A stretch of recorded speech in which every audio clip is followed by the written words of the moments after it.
There are a lot of SARMs that cause instant hair loss, Tony. RAD140 ruins hair. S23 ruins hair. YK11's DHT base, not good for the hairline. Okay? The more powerful SARMs, more similar side effects to anabolics.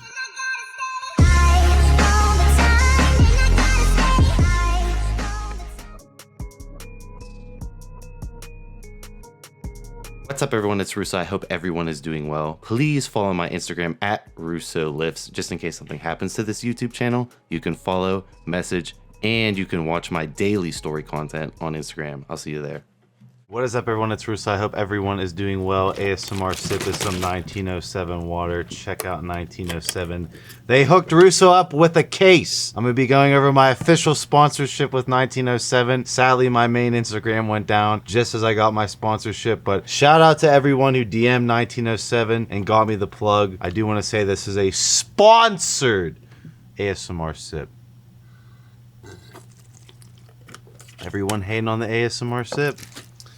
I got New Zealand's finest water sitting right there, sponsored. Anyways, today I'm going to be going over my initial thoughts, reviews of the new SARM on the block. Not really, AC-262. So I'll have Andrew throw up my ACP-105 vlog. So I did do ACP-105 content 3-4 years ago, right? And I noted that it was like Austrian. Felt Austrian. I also had AC-262 at the time, and I messed around with AC-262. Now, what did I note? Honestly, it felt like Austrian. Lower toxicity Austrian, if that makes sense, as far as it just felt like Austrian. I got denser, harder muscles. Slightly flat, sucked in look. Nothing extreme, like none of the powerful SARM-like effects like S23 or LGD-4033. Definitely like a mild, half natty looking SARM that could have good health implications, right? Could be very low toxicity.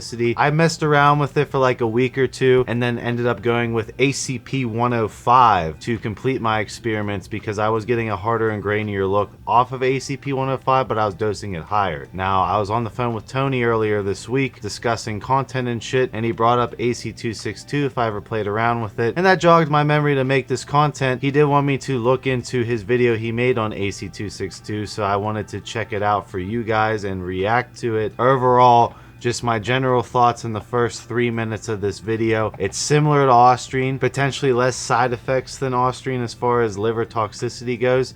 Dosage dependent. I think in the video they're dosing around 10 milligrams. I think when I was playing around with it, I was dosing closer to 20 milligrams. But when I mess around with Austrian personally, for me to get the best out of it, I like 30 to 40 milligrams, 50 milligrams being super liver toxic, right? 50 milligrams of Austrian is extremely liver toxic, cannot beat around that bush, but maybe AC-262 is something that could be added on top of TRT with no implications of, moving biomarkers, causing a decline in health overall, right? We want something that you can just add on top of TRT, HRT, not notice, but get the better cosmetic effect, get the better fat burning effect, and to hold more tissue and to densify your bones for longevity and quality of life purposes. This is not like extreme bodybuilding here. This is one of those weird compounds, but I wanted to react to Tony's video real quickly. SARM AC-262 blood test results. I'm going to go through each piece of the blood work in the order of the side effects that people are concerned about SARMs. And I am Tony Huge. I am a chemical enhancement advocate, and I experiment on the underground with chemical enhancement. Myself and other test subjects can report my findings to you in pursuit of the optimal chemical approach to thriving as a human being on planet Earth.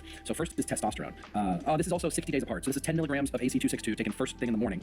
So the experiment, right? Test subject, training, hopefully consistently, hopefully diets consistently. That's what Tony says with the subject. We don't know that. Now we can say right off the bat that after the AC-262 was added, his test jumped to 635. This could simply be from the AC-262 binding with the AR, causing an uptick in the loop of the HBTA feedback loop to make more testosterone, right? So right off the bat, I don't know how long this experiment played out or when these bloods were pulled, but that could be an inclination on why his testosterone boosted up. Point being, is it's not extremely suppressive off the bat. If we added in 10 milligrams of S23, his testosterone would be on the decline. So this is so far so good as a low toxicity oral to add on to TRT, HRT without jacking up biomarkers or fucking with your health. The importance of this and why this really stands out as we're doing a video on is this was a controlled experiment. The diet, the training, the lifestyle all stayed the same. The only difference was this natural individual who never taken anything anabolic before.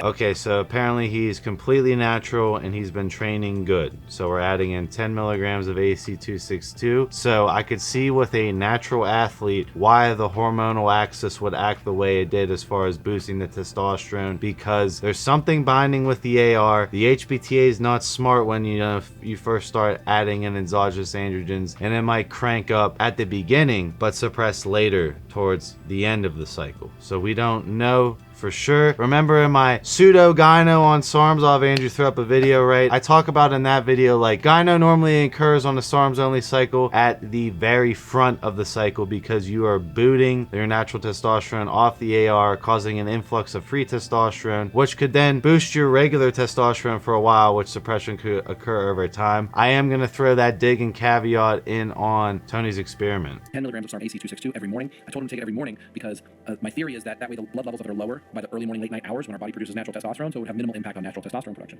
So whether the SARM AC-262 10 milligrams taken in the morning or in the evening, like whether that would change the result, I don't know. We went with the morning time because of my theory. All right, so the testosterone before was 525 total and 12.7 free. Afterwards, it had a significant increase. Testosterone went up from 525 to 635, which is like a 17% increase or something like that. So after 60 days, we have 525 to 635. This is very promising that it is having no impact on serum endogenous levels in a completely natty for life individual. And that's good to see, right? It's good to see, but I want to see more of this blood work. Do the math. And from a free testosterone, which is what really matters, from 12.7 to 16.5, which is what, like a 20% increase in testosterone? So you're going to see the free testosterone jump up because the AC-262 has a higher binding affinity than your natural testosterone, meaning the 10 milligrams of AC-262 gets the dibs on the AR, the androgen receptors, left with all the other testosterone to fight for all the other AR, which is why the free testosterone jumped up 20% during this experiment. So SARM AC-262 did not suppress natural testosterone production. It increased natural testosterone production by whatever 13 to 20% for your total testosterone, which is actually a significant increase in testosterone that we would expect to see if someone was heavily supplementing with natural testosterone boosters, which he was not because nothing else changed in his protocol. Next is, let's just jump to liver. So his liver enzymes were at the beginning 26 AST and 26 ALT.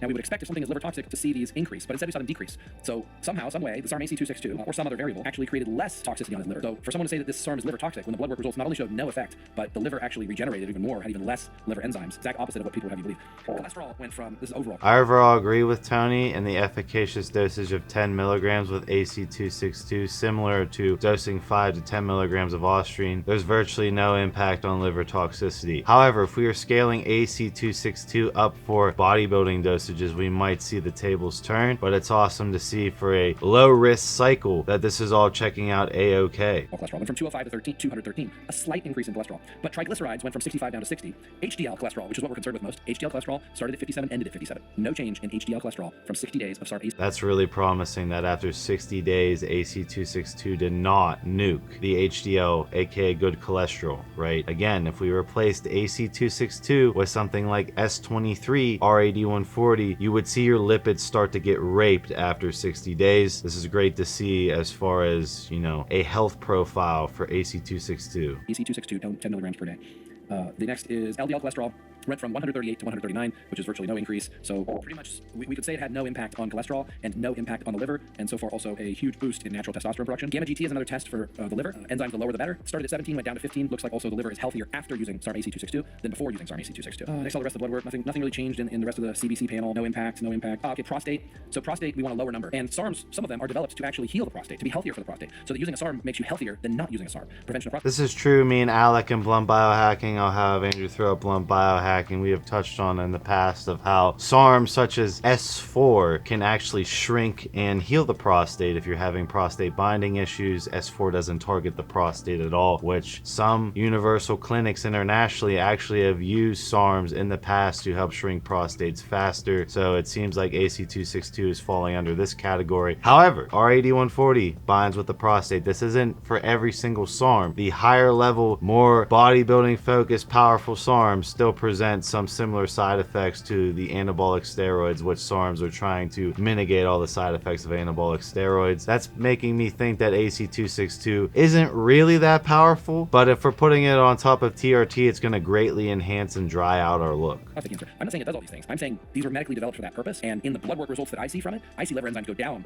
prostate-specific antigen go down from using SARMs, and it did. It went from 1.32 down to 1.24, which means that if he continued using the SARM AC-262, I can't give medical advice. Now this is medical, legal, or any other type type of advice, but I'll say SARM AC-262 is something that I would use in the future to prevent any prostate problems through aging or from the use of testosterone. And his estrogen remained exactly the same, 35. Now think about this for a minute. 20% increase in testosterone using SARM AC-262, 0 increase in estrogen. So he's becoming more anabolic. And what's the net effect of this? Sorry, really tired as lady here in Thailand.